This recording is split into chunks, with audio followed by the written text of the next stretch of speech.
Hola a todos y bienvenidos un día más al canal.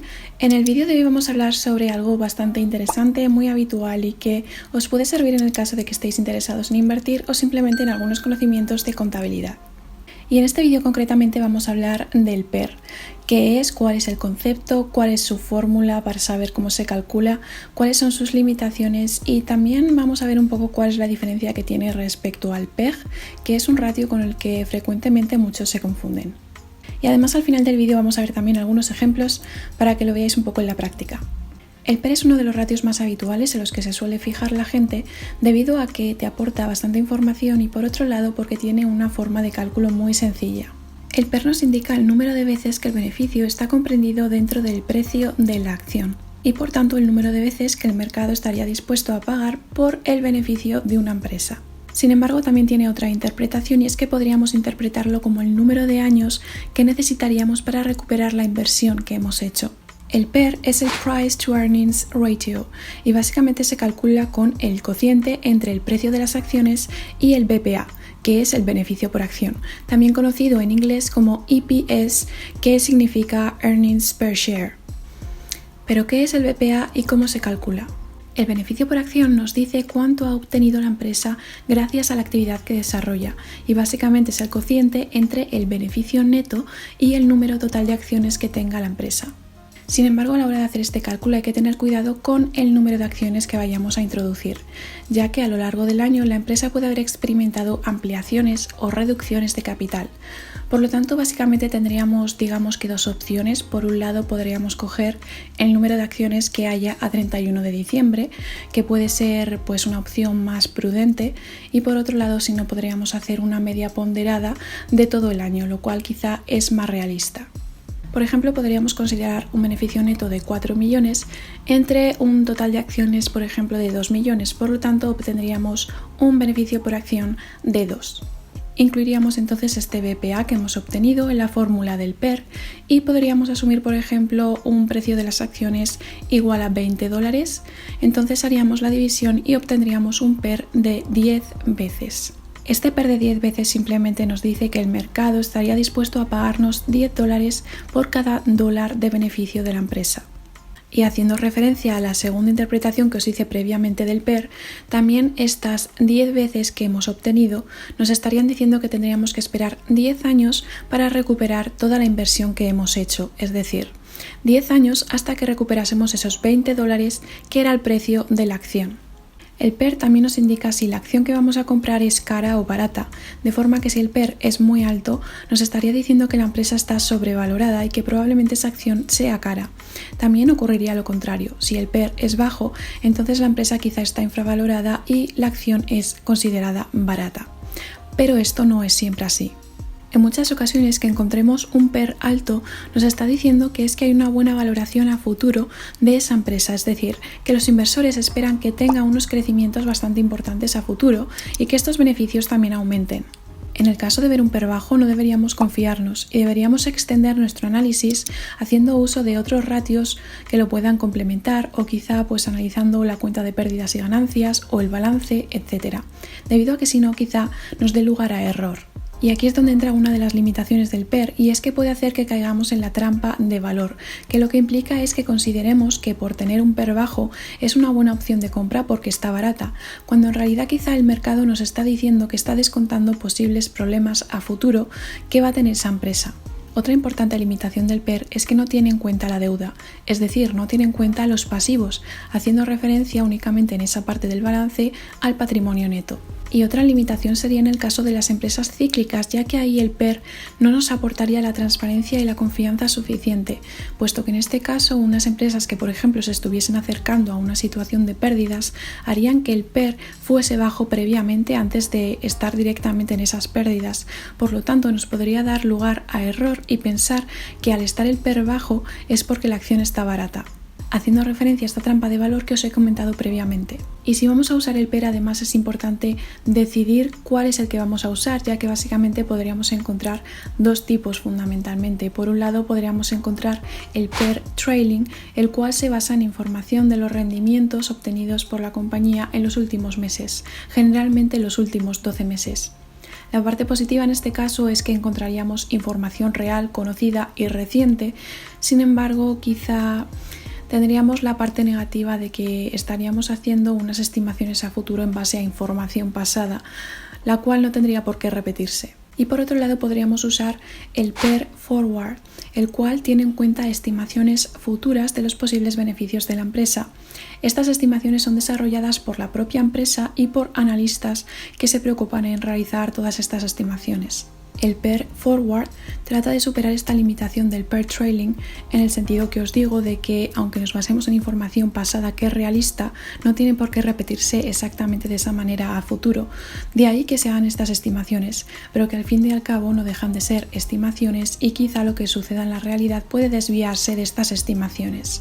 Y aparte de todo esto, el PER de la empresa no debe considerarse de forma aislada, es decir, es muy positivo compararlo con otros casos. Por ejemplo, podríamos compararlo con el PER del mercado, que suele ser de 15 veces. O para ser más exactos, convendría más compararlo con la media que haya en el sector de la empresa concreta que estés analizando, ya que eso sería más específico, puesto que tendría en cuenta las características concretas del sector de la empresa que te interesa. Y si no, podrías hacer la comparación con el PER histórico o medio de la empresa. En muchas ocasiones las personas confunden el PER con el PEG, que es el Price Earnings to Growth. El PEG supone el cociente entre el PER y el crecimiento del BPA, por lo tanto es un ratio muy útil para las empresas en crecimiento. Se interpreta de una forma bastante parecida al PER, de forma que si el PEG es muy alto nos indicaría que está caro y si el PEG es bajo nos indicaría que está barato. Sin embargo, hemos introducido el crecimiento en este caso de los beneficios y generalmente se considera lo más favorable un PEG menor de 1. Pero para tener más claro todo esto vamos a ver algunos ejemplos aplicados a distintas empresas. Vamos a comenzar analizando Amazon y para ello vamos a echarle un ojo al PER. En este caso la parte azul son estimaciones, en el 2020 todavía no ha terminado, así que bueno, la estimación del PER es de 101 veces. Es bastante alto en comparación con los años previos, pero también se prevé que vaya disminuyendo y se vaya estabilizando. De todas formas, este PER alto probablemente no implique que sea una empresa cara, sino más bien estará correlacionado con los beneficios. Vemos por un lado esta línea amarilla-naranja que nos representa el beneficio operativo y la línea verde que nos representa el ingreso neto, así como las barras negras que indican las ventas. Evidentemente, el aumento de ventas del 2017 al 2020 ha sido bastante pronunciado y lo que se espera en las estimaciones para los años próximos es que sigan en aumento. Si bajamos un poco más, podemos ver el EPS, que es el BPA, el beneficio por acción, y está representado por esas barritas verde oscuro y podemos ver que está en claro ascenso y que las estimaciones también son que aumenten. Además de esta evolución con las barritas verdes, también podemos ver aquí la evolución del EPS.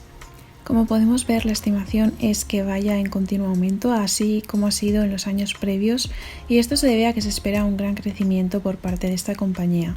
El hecho de que vaya aumentando el EPS, que es la parte del denominador del cociente del PER, hará que este PER vaya disminuyendo, lo cual tiene sentido con lo que hemos visto previamente de que se espera que a futuro el PER se vaya estabilizando y disminuyendo poco a poco.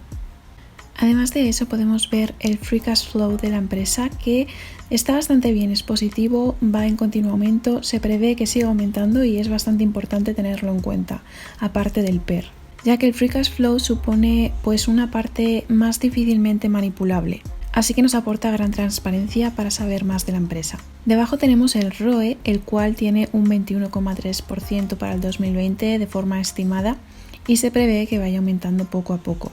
El ROE nos muestra la eficiencia y la rentabilidad que proporciona la empresa, lo cual es favorable para el inversor el encontrar un ROE con un porcentaje positivo y alto. Sin embargo, es importante compararlo con el ROA, ya que el ROE tiene un inconveniente y es que no tiene en cuenta la deuda, así como pasa con el PER. Por lo tanto, si vais a tener en cuenta el PER, os recomiendo también que echéis un ojo al ROE y al ROA. El ROA en este caso sí que va a tener en cuenta la deuda.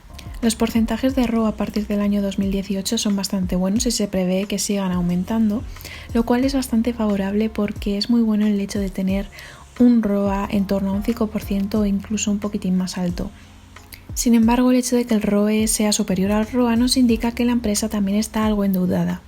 Pero en el caso concreto de Amazon quizá es algo predecible que a futuro pueda aumentar un poco la deuda de forma un poco correlacionada con los activos y demás, manteniendo un equilibrio, puesto que Jeff Bezos cree bastante en la reinversión de parte de los beneficios que tenga la empresa para seguir evolucionando e innovando a futuro. Sin embargo, para contrastar un poco lo que hemos visto del free cash flow, del ROE, ROA y además teniendo en cuenta que el PER no considera los pasivos, es bastante conveniente analizar un poco el balance al menos de la empresa. Si bajamos tenemos el balance anual a 31 del 12 del 2019 de la situación de Amazon. Podemos observar un total de activos superior al total de pasivos, lo cual es bastante favorable. Lo que no es tan positivo es que hay una cantidad de pasivo corriente, es decir, deudas de corto plazo, ligeramente superior a las deudas de largo plazo o activo no corriente. Esto lo podemos ver restando al total de pasivos el pasivo corriente, lo que da de resultado sería el pasivo no corriente, que es, como digo, un poco inferior. Para una mayor sostenibilidad, en el caso de situaciones económicas desfavorables, sería más conveniente que la empresa refinanciase cierta deuda de corto plazo a largo plazo. Por lo tanto, y volviendo al PER, podemos ver que Amazon en realidad tiene una situación financiera bastante buena, tiene unos datos de balance bastante saneados, no están nada mal, las expectativas de crecimiento son bastante obvias según las estimaciones. Sin embargo, como veis, a pesar de que el PER es alto, sí que es una buena opción para invertir. A pesar de que parezca que puede estar cara, en realidad es porque se espera un crecimiento a futuro. Ahora vamos a ver el caso de SACIR, que es una empresa constructora española. Si vamos a su PER, vemos que el PER estimado para el 2020 es de unas 10 veces, pero si vemos previamente, el PER ha sido bastante volátil y ya en el 2019 incluso estaba en negativo. Es decir, la empresa no atravesaba unos momentos muy buenos. Probablemente en el 2020, con la situación actual y la crisis que hay, pues bueno, no sé si fiarme de estos datos. Probablemente varíen bastante más de lo que aquí vienen. Por lo tanto, en este caso podríamos estar viendo quizá una buena opción de compra en el sentido de que parece que está barato. Sin embargo, si bajamos para abajo, efectivamente aquí podemos ver los ingresos netos que incluso ya en el 2019 estaban en negativo.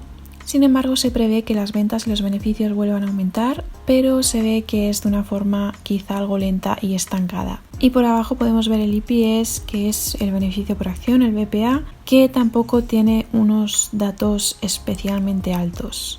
No solo eso, sino que además podemos fijarnos en el dato de los dividendos, porque parece que ha habido algunos años en los que no han repartido dividendos y de todas formas el reparto que hacen es quizá un poco bajo. Si bajamos por aquí podemos observar, por ejemplo, la evolución de la deuda neta y si lo comparamos con los ingresos netos, pues bueno, podemos ver que quizá la relación de ingreso y gasto en esta empresa no está tan bien y esto pues tiene bastante sentido con el free cash flow que estamos observando por aquí.